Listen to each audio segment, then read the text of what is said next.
धारावाहिक अब तक का सबसे सुपर ड्रामा सीरियल मैरी, इसकी लास्ट एपिसोड की प्रेडिक्शन आप लोगों के साथ शेयर करेंगे। इस ड्रामे का एंड आप लोगों को किस तरीके से दिखाया जा सकता है, हबीब कैसे फाखिर से बिजनेस छीनने में कामयाब हो पाएगा, फाखिर और एनी के ऊपर कौन सा बड़ा इम्तिहान आ सकता है, हबीब का अंजाम लास्ट एपिसोड में क्या होगा, ये सब कुछ आज की शुरू में बताएंगे। नेक्स्ट आने वाली साथ में आप लोगों को कौन कौन से इंटरेस्टिंग सीन देखने को मिल सकते हैं। हीला अपने मकसद में जो वो कामयाब होती जा रही है, हबीब के ऊपर हीला ने इतना ज्यादा प्रेशर डाल दिया कि हबीब ने जो वो अपने घर वालों के सामने सिर्फ और सिर्फ एक ही डिमांड रख दी कि इस बिजनेस को जो वो मैं ही चलाने की कोशिश करूंगा। जब हबीब इस मकसद में नाकाम होता है तो उसके बाद रहीला जो है वो गेम चलने की कोशिश करती है, क्योंकि हबीब की जो माँ है ऐसा समझो कि घर की सबसे बड़ी है और वो जो फैसला करती है उसके फैसले को तस्लीम किया जाता है और उसकी साइड हमेशा फाखिर और एनी की तरफ होती है। इसी वजह से हबीब से ये चीजें बर्दाश्त नहीं होती।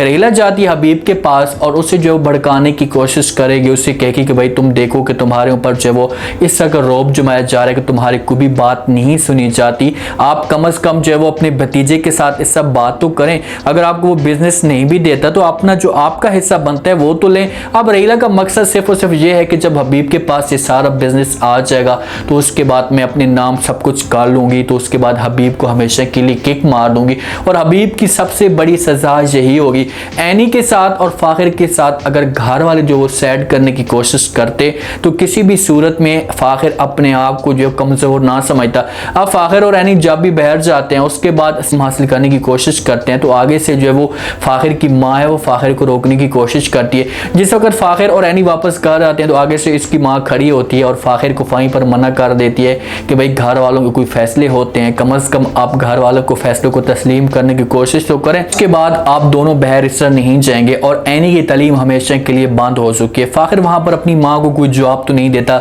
लेकिन उसने एनी के साथ ये अहद किया हुआ है कि चाहे जो कुछ भी हो जाए, जितने भी इम्तिहान आ जाए, मैं किसी भी सूरत में आपको अकेला नहीं छोड़ूंगा। एनी चाहती है अपनी माँ के साथ ये सारी बातें शेयर करती, उसे सब कुछ बता देती कि माँ जी आप चची जान हमारे साथ ये रवैया रख रही है, पहले हमारी सपोर्ट करती थी लेकिन अब वो हमेशा के लिए पीछे होती जा रही है। तो ऐसा कोई इस बात पे गुस्सा तो आता है, एनी को कहती है कि भाई इस वजह से वो गुस्सा कर रही है कि भाई फाखिर अब तुम्हारी तरफ होता जा रहा है और तुम्हारी तरफ तवज्जो देते हैं, तो ये चीजें समीना बेगम से बर्दाश्त नहीं होती। एनी को इस बात पे बड़ी खुशी होती है कि चलो यार कोई तो मेरी सेट करना शुरू हो चुका है। अब एनी का सिर्फ और सिर्फ एक फाखिर ही सेट करता है, क्योंकि ऐशा का जो रोब है वो बिल्कुल भी नहीं चलता। ऐशा जहां पर समझो कि एक नौकर की हैसियत से रह रही है, हबीब ने उसको इतना जलील करके रखा हुआ है कि वो बेचारी तंग हुई है और कोई भी बात करती है तो उसकी बात में समझो कि वजन नहीं होता और इसी चीज का हबीब फायदा उठाने की कोशिश करता है, क्योंकि फाखिर जो है इतना बड़ा है नहीं कि घर वालों के सामने कोई भी बात बड़ी करता या हबीब के सामने कोई भी बड़ा फैसला करता तो उससे हबीब जो डरता,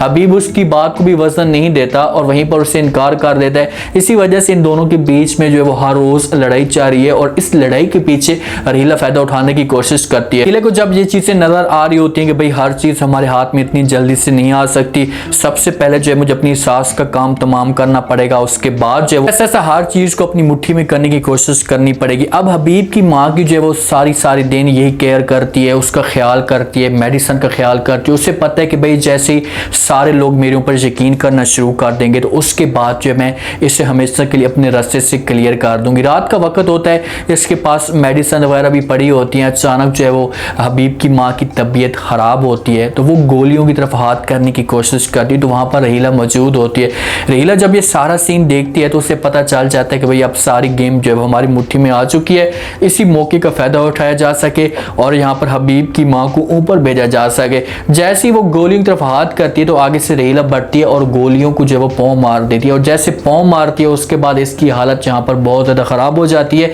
और आगे से दरवाज़ा बंद करके बाहर आ जाती है। जब सुबह होगी सब घर वाले जाकर देखेंगे तो वहाँ पर जब हबीब की माँ हमेशा के लिए ऊपर पहुँच जाएगी, अपने बेटे के पास पहुँचेगी। तो उसके बाद समझो कि घर के बड़े तो यही होंगे, एक रहीला बड़ी होगी और उसके बाद हबीब बड़ा होगा। हबीब और रहीला दोनों एक साइड पे हैं और रहीला को पता भी है कि कोई भी मेरे साथ या मेरे खिलाफ इस तरह की बात करने की कोशिश करेंगे तो मैं सब कुछ जाकर हबीब को बता दूंगी, तो हबीब लाजमी तौर पर मेरी साइड करेगा। समीना बड़ी है लेकिन समीना की कोई भी बात नहीं सुनता, कोई भी उसकी बात के ऊपर यकीन नहीं करता। इसी वजह से रहीला इस चीज का फायदा उठाने की कोशिश करती है। हबीब की माँ की मौत होगी ना तो उसके बाद रहीला आएगी हबीब के पास, उससे कहेगी कि देखें कि आपकी माँ बड़ी थी, फैसले बड़े करती थी, उसके बाद आपकी माँ हमेशा के लिए आप दुनिया दुनिया से चली गई है। अब ऐसा करें कि सारे बिजनेस को या सारे घर को आप ही अपनी मुट्ठी में कर लें, ताकि आप कोई भी ऐसा फैसला ना हो सके। जब ये बातें सुनेगा तो उसके बाद उसे इन बातों में दिलचस्पी नजर आएगी, तो वो रहीले को कहेगा ठीक है भाई, आपने बातें तो जो है वो अच्छी की हैं,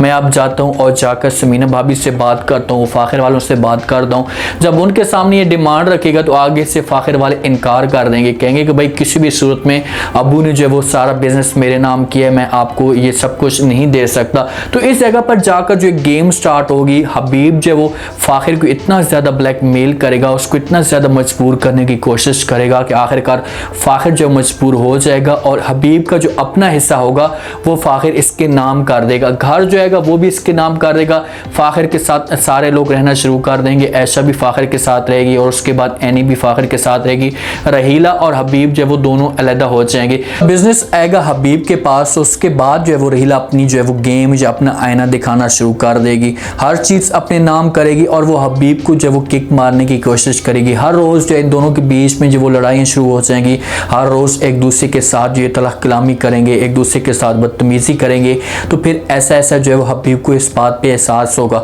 लेकिन जिस वक्त हबीब को एहसास होगा ना, तो उस वक्त रहीला सब कुछ इससे समेट चुकी होगी। रहीला का मकसद ही सिर्फ और सिर्फ यही है कि मैं हबीब से सारी चीज़ें लूँ और उसके बाद किक मार दूँ, क्योंकि आपने नेक्स्ट एपिसोड में, ये जो एपिसोड गुजर चुके हैं उनमें आपने देखा कि भाई हबीब जिस वक्त भी रहीला को मिलने के लिए आता था तो वहाँ पर कोई पुलिस वाला मौजूद होता था, कभी कोई चोर या कभी कोई और बंदा मौजूद होता था। तो हबीब को उसी वक्त ये चीज़ें समझ लेनी चाहिए थी, लेकिन हबीब ने इन बातों के ऊपर जो है सही तरह फोकस नहीं किया और रहीला को इस घर में लेकर आ खड़ा किया। अब रहीला इस चीज़ का फ़ायदा उठाएगी और हर चीज़ अपने बिजनेस अपना नाम कर लेगी, इस घर को अपने नाम कर लेगी। तो उसके बाद हबीब को बोलेगी कि भाई तू ऐसा कर, अपना बिस्सा बोर ये गोल कर, यहाँ से चलता बन, क्योंकि तुम्हारा अब यहाँ पर रहने का कोई भी फ़ायदा नहीं है। तो फिर हबीब को इतना बड़ा एहसास होगा और वो जाएगा और जाकर जो है वो माफ़ी मांगने की कोशिश करेगा। फाखिर के पास ये सारा बिजनेस जब चला जाएगा, उसके बाद हबीब बड़ा है, ठीक है जिम्मेदारी फाखिर के ऊपर है, लेकिन हबीब बड़ा था तो एक फाखिर को सपोर्ट थी कि यार चलो मेरा चाचू मेरे साथ कभी मुश्किल वक्त में खड़ा हो जाएगा।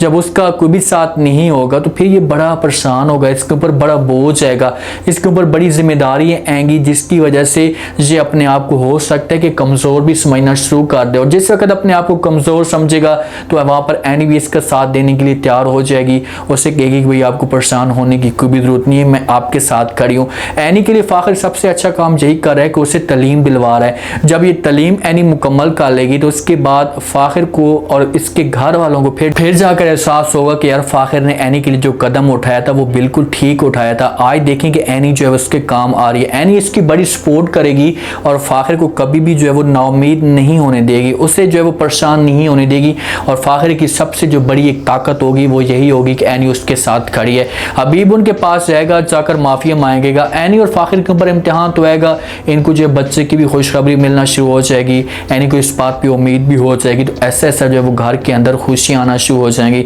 ऐशा जो है वो भी ये सब कुछ देखकर अपने आप के दिल के ऊपर सब्र कर लेगी, क्योंकि हबीब के साथ उसने अपनी ज़िंदगी गुजारी थी, खुशियों के साथ अपनी ज़िंदगी गुजार रहे थे, तो वो इस बात पे थोड़ी बहुत अपसेट तो होगी। लेकिन जब एनी का मुस्तकबिल देखेगी और उसे इस बात का पता चलेगा कि यार फाखिर आज बहुत जो है बड़ा कदम उठाने वाला है, जब उसने जो है वो अपना फ़र्ज निभा रहा है, तो ऐसा जो है दिल पे पत्थर रख के वो एनी वालों के साथ और फाखिर वालों के साथ रहना शुरू कर देगी। जब उनके साथ रहेगी तो वो हबीब को मुकम्मल तौर पर भूल जाएगी। काफ़ी अरसे के बाद जब हबीब आएगा और कंगला हो जाएगा, कुछ भी इसके पास नहीं होगा, ना घर इसके पास होगा, हर चीज़ बर्बाद हो जाएगी, तो फिर आकर इनसे ये माफ़ी मांगेगा कि भाई आप लोग मुझे माफ़ कर दें, मुझसे जो है बहुत बड़ी गलती हो गई है, मैं दोबारा जो है इस किस्म की हरकत नहीं करूँगा। तो आगे से जो फाखिर हो सकता है कि इसे माफ़ करने के लिए तैयार हो जाए या समीना भी इसको माफ़ करने के लिए तैयार हो जाए, लेकिन ऐशा जो है इसको माफ़ नहीं करेगी। उससे कहेगी कि भाई इसने जो कुछ भी मेरे साथ किया है, जब मुझे बर्बाद करने की कोशिश की है, तो मैं इसको कैसे माफ़ कर सकती हूँ। जब सब के सब इसे मजबूर करेंगे ऐशा को भी, तो फिर हो सकता है कि हबीब को इसे माफ़ कर दे, लेकिन हबीब के पास सब कुछ जो है वो बर्बाद हो जाएगा।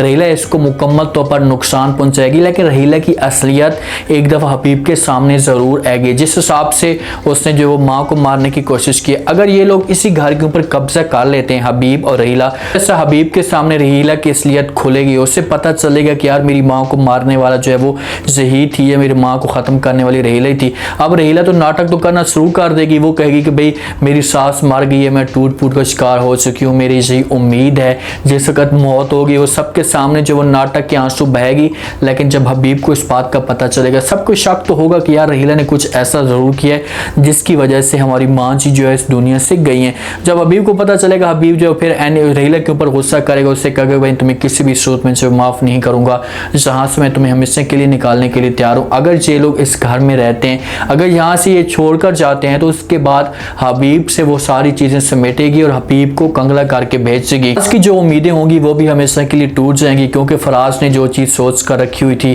कि भाई किसी भी सूरत में मैं सैका को अपनी मुट्ठी में करूँगा और उसके बाद जो वो सारी जायदाद है या जो कुछ भी है वो अपने नाम कर लूँगा, उसके बाद सैका को मैं हमेशा के लिए छोड़कर चला जाऊँगा और किसी और के साथ शादी कर लूँगा। या ये भी हो सकता है कि इसने किसी और के साथ शादी भी की है, क्योंकि नेक्स्ट एपिसोड में आप लोगों ने देखा है कि जिस हिसाब से फराज जो घर छोड़कर जाता है, गायब हो जाता है हफ्ता 10 दिन, उसके बाद आता है तो आकर सैका इसके ऊपर गुस्सा भी करती है। तो फराज यहाँ पर कोई गेम चलने वाला था। अब सैका के ऊपर ये परेशानी तो डालेगा, प्रेशर तो डालेगा कि भाई मैंने बच्चों के लिए सोचा, आपके लिए सोचा, आपने जो है वो जायदाद उनके नाम कर दी, फैल उनको दे दी, सारे काम को ख़राब कर दिया, तो आपको ऐसा नहीं करना चाहिए था। तो हर चीज़ हमारे पास होती है और हमारे बच्चे सुकून से होते। लेकिन ये फराज की एक साजिश थी, वो जिस वक्त हर चीज़ अपने नाम कर लेता तो हो सकता है कि फिर यह सैका को भी छोड़कर चला जाता और अपनी दूसरी बीवी के साथ रहता। ये काम सैका ने बहुत ही अच्छा किया है, और जब ये सब कुछ फराज की असलियत सैका के सामने खुलेगी, उससे पता चलेगा कि इतना मेरे साथ इसने बड़ा धोखा किया है,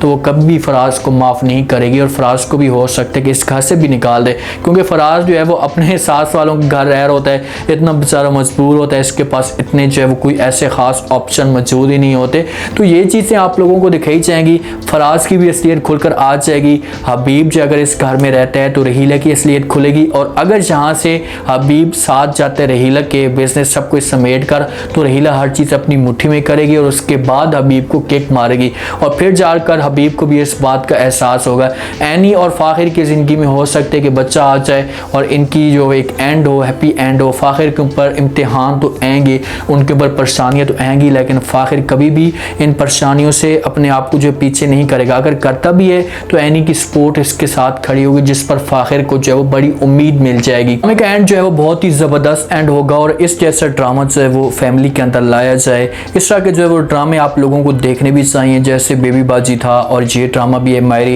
ये काफ़ी इंटरेस्टिंग ड्रामे होते हैं और माशरे में बैठकर आप लोग इस ड्रामे को एंजॉय कर भी सकते हैं, और आप लोगों के लिए समझो कि एक मैसेज भी होता है कि आप लोग इस तरह के जब कदम उठाओगे तो इस तरह की जो आप लोगों को परेशानियों का सामना करना पड़ेगा। उम्मीद है आज का जो प्रेडिक्शन और लास्ट एपिसोड का रिव्यू आप लोगों को पसंद आया होगा। लास्ट में रहते हैं, ये हमारी प्रेडिक्शन है, हालात वाक़यात जो है चेंज हो सकते हैं। चैनल को लास्ट में सब्सक्राइब कर दें, अपना खास ख्याल करें, दुआ में याद रखें। मुझे इजाज़त, अल्लाह हाफ़िज़।